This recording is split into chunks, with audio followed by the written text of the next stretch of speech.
안녕하세요. 저는 30대 중반 여자입니다. 저희 엄마 아빠는 저를 혼전 임신하셔서 결혼하셨고 20살 때 저를 낳으셨어요. 엄마는 지금으로는 너무나도 어린 나이였을 때 저를 낳고 키우셨고 3년 후 제 남동생까지 낳으셨습니다.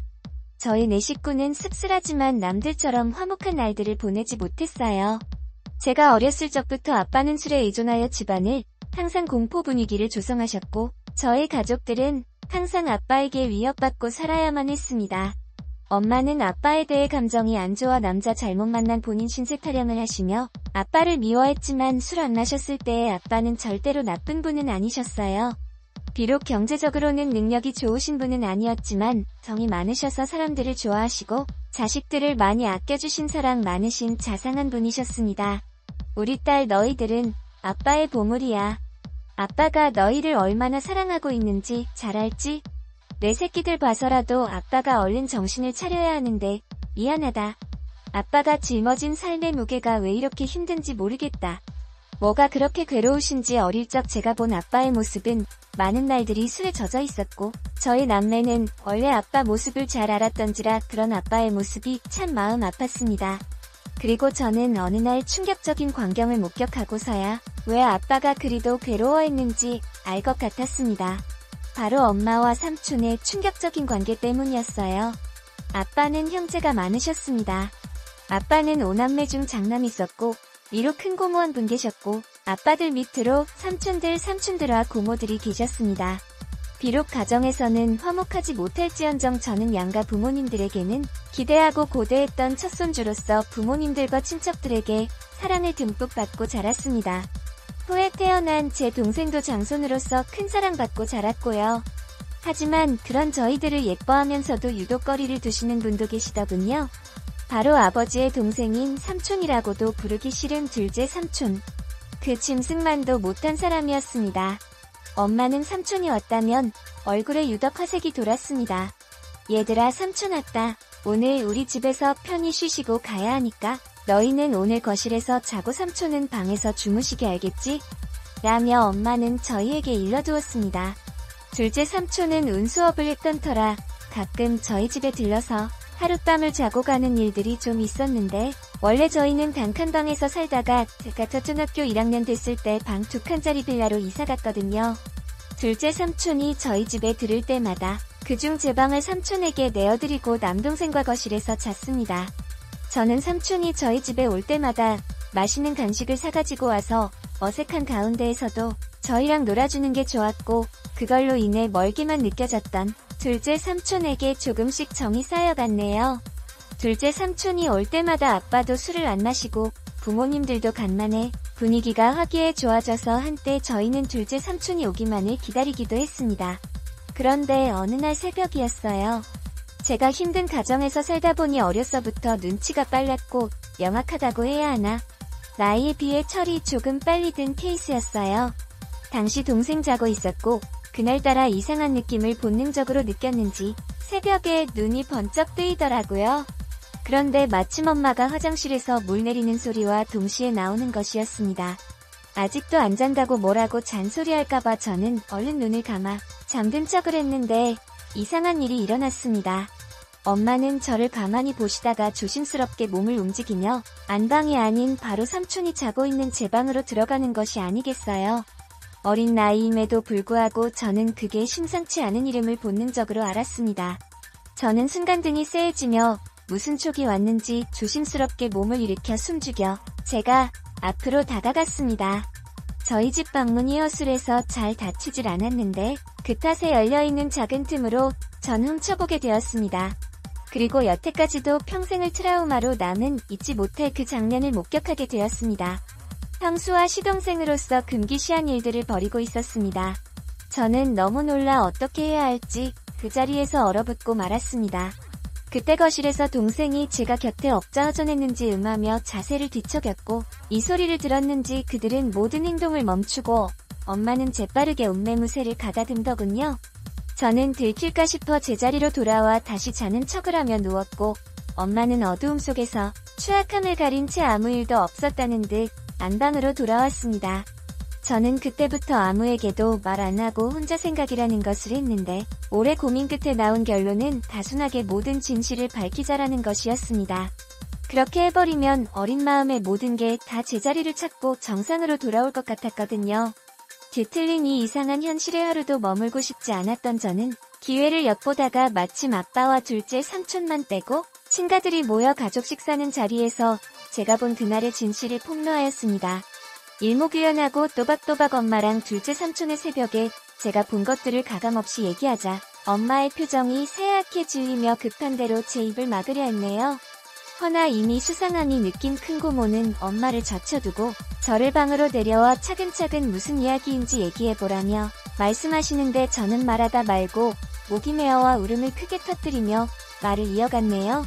덕택이 집안은 발칵 뒤집혔고 둘째 삼촌은 소환돼서 친척들에게 어쩜 네가 형수랑 그런 짓을 벌일 수 있냐면 비난의 화살을 맞았습니다. 이 소식을 뒤늦게 들은 아빠는 충격을 금치 못하고 둘째 삼촌과 주먹이 오가며 한바탕 난리를 벌였고 저희 가정은 얄궂게도 제 소망과는 다르게 파탄을 맞고 말았네요.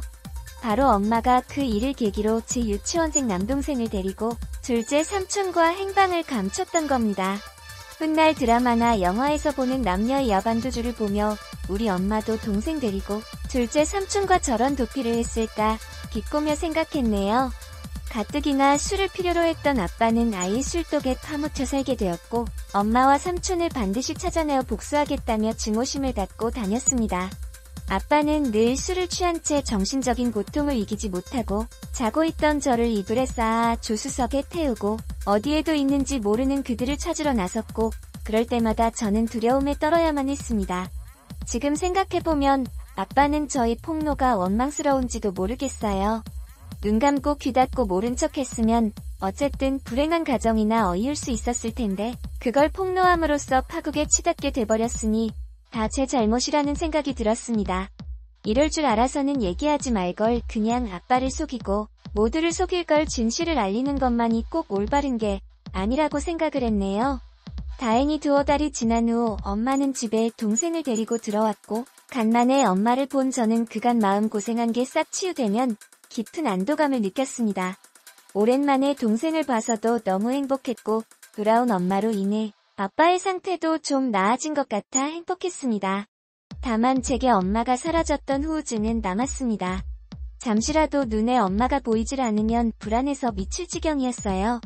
학교 갔다 서둘러 집에 왔는데 엄마가 없으면 빌라나 동네 인근을 다 뒤지고 다녔고 미용실에서 파마를 하고 있거나 동네 사람들과 같이는 엄마를 보고서야 안도의 숨을 내쉬고 했습니다. 그렇지만 혹시나가 역시나 얼마 안 있던 다시 나갔어요. 이번엔 동생을 내버려두고 혼자 나갔더군요. 동생이라도 곁에 있어 좋았지만 엄마가 언제 다시 올지 기다림의 끝은 알 길이 없었습니다. 아빠는 행여 엄마한테 연락이 오면 아빠한테 바로 전화하라고 했고 그 사이 저희 동네에서는 소문이 다 돌았습니다. 저희 엄마가 바람나서 집을 나간 것 같다고요? 툭하면 애엄마가 보이질 않으니 그럴 수밖에요. 저는 저희에 대해 함부로 말하는 동네 사람들이 너무 싫었습니다. 다 알고 짐작하면서도 모른 척 확인사살하려고 저와 마주치면 꼭 묻더군요. 너희 엄마 이번에 너희 두고 또 낳은 거 맞지? 아니 세상에 어떻게 자식들 두고 모질게 나갈 수가 있어? 내가 다 마음이 쓰이네. 불쌍한 것들. 우리 엄마 그냥 멀리 돈 벌러 갔어요. 우리 가족에 대해서 함부로 말하지 마세요. 라고 둘러대면 쏘아댔지만 속으로는 가슴에 피멍 들어 찢어지게 울고 했네요. 아빠는 결국 가출한 엄마를 포기하고 저희를 위해 시골로 이사를 했습니다. 다 잊고 새 삶을 꾸려보고자 아빠들 1톤 트럭을 타고 소금도 파시고 귤도 파시며 저를 악착같이 키우셨지만 세상은 그리 만만치 않았습니다. 바로 아빠는 큰 병에 걸려버리셨고 끝내는 간경화로 제 나이 18살 때 세상을 등지고 말았네요.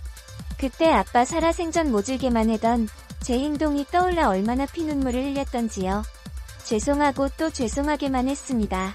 아빠가 돌아가셨어도 엄마랑 삼촌은 잔인하게도 콧배기도 비치지 않더군요. 아빠를 배신하고 어디서 둘이 그렇게 잘 먹고 잘 사는지 나중에 반드시 찾아가 이 아픔 그대로 돌려주리라 다짐했는데요. 저희는 살기 위해 할아버지에게 맡겨졌다가 성인이 된 후 따로 근처에서 독립을 했습니다.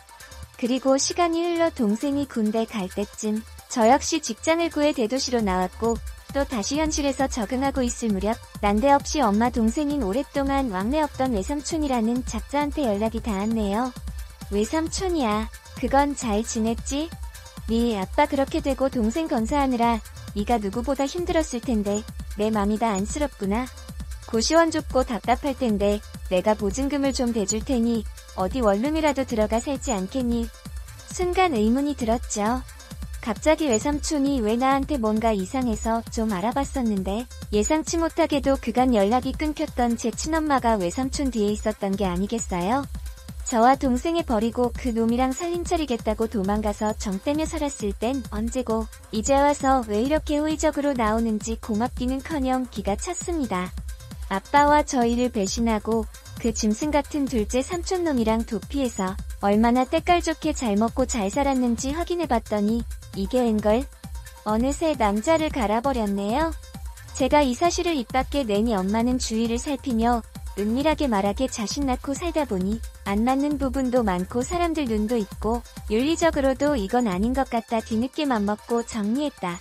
지난 세월 죄책감 떨치고 새 인생 살고 싶어 너하고도 연락한 거고라고 합니다. 순간 뭐지 싶었네요.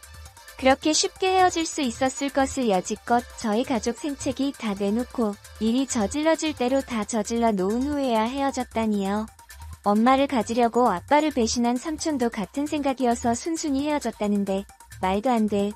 그들의 파렴치한 패륜 때문에 상처 입은 사람이 몇인데 멱살 잡고 쫓아다니며 피해 보상이라도 받고 싶었습니다. 엄마는 결국 삼촌과 금기된 사랑을 끝내고 다른 남자랑 세 번째 결혼을 했답니다. 참 능력도 좋으시지. 엄마는 제 동생이랍시고 둘째 삼촌 사이에서 낳은 남자애 여자애 한 명씩을 제기 소개했습니다. 저를 동생들과 함께 인사시키며 얘들은 네 동생이고 너희들도 언니한테 인사해라. 동생 돌보는 거 보니 지금 여기 있는 동생도 잘 돌볼 것 같더라. 다 네 핏줄들이니 마지로서 잘 챙겨라. 뭐니 해도 남보다는 형제가 최고야. 남보다도 못한 형제들도 많죠. 저 나이 애들이나 다 배신이 피가 흐르는 엄마 자식들이인데 나중에 서로 뜯어먹겠다고 뒤통수 치고 그러면 어쩌죠? 라고 대꾸하자 엄마의 표정이 점차 살벌해지기 시작했네요. 전혀 패인 상황의 내막을 모르는 새아빠는 분위기를 환기시키고자 그저 허하시더라고요. 새아빠는 평범하고 사람 좋으신 분이셨습니다. 엄마는 정말 미웠지만 가족들이 그리웠던 저는 엄마를 용서하고 잘 지내보려고 노력했습니다. 허나 엄마와 삼촌의 트라우마는 쉽게 잊혀지지 않더라고요. 엄마 역시 지난 세월을 후회하며 저와 함께 잘 살려 하는 것 같았지만 제가 본인의 치명적인 비밀을 알고 있으니 저를 편히 대하지 못했습니다. 심지어는 저더러 미용실에서 엄마라고 하지도 말라고 하고 주변인들에게는 저와의 관계를 숨기려 하더군요. 새아버지가 절 자식으로 인정한다며 친척들에게 소개하려 할 때도 엄마는 필사적으로 행여 책자일까 싶어 말렸습니다. 엄마의 숨겨진 자식으로 살아야 하는 기분도 참 더럽더이다. 더러운 놈의 둘째 삼촌 자식들은 엄마 거리며 당당하게 살고 있는데 우리 아빠 자식이었던 전 왜 숨겨져야 하는지 감정이 분노가 스멀스멀 살아났습니다. 더욱이 참을 수 없었던 건 엄마는 술 한잔만 하면 꼭 아빠 욕했는데 난 이 아빠가 아직도 지긋지긋해. 나 O형인데 왜 니들은 니들 아빠처럼 A형이냐고. 너나 니 동생이나 아빠 너무 쏙 빼닮아서 싫어. 처음부터 내 손으로 쭉 키운 니 새동생들한테 정이 더 가더라고. 왜 같은 손가락이라도 더 아프고 덜 아프고 하잖아. 네가 차별받는 것도 다 니 아빠 탓이고 내가 삼촌과 불륜 저지른 것도 니 아빠 책임이야. 알아. 니 아빠 결혼 자체가 나한테는 인평생 지옥이었다고. 삼촌과 불륜을 저지른 건 모두 다 아빠 잘못이라고 떠넘기며 책임을 짐지었는데 차마 고인이 되신 분을 욕보인 말라고 소리를 질렀습니다. 참을 수가 없었습니다. 저는 결국 엄마를 용서하지 못하고 자리에서 일어나 엄마에게 마지막 인사를 했네요. 이제 도저히 못 들어주겠다. 엄마한테는 최악이 남편이 했을지 모르겠지만 나한테는 우리한테는 최고 좋은 아빠였어. 이제 더 이상 엄마 못 볼 것 같아.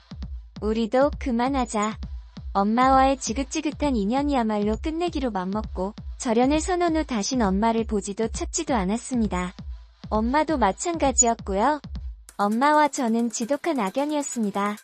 전 여전히 세상에 혼자 지내고 있네요. 남자 두렵고 제 몸에 엄마의 더러운 피가 흐르는 것 같아 저는 결혼을 못할 것 같아요. 엄마 때문에 제 자신도 상대방도 믿지 못해요. 아무튼 영원히 그럴 겁니다.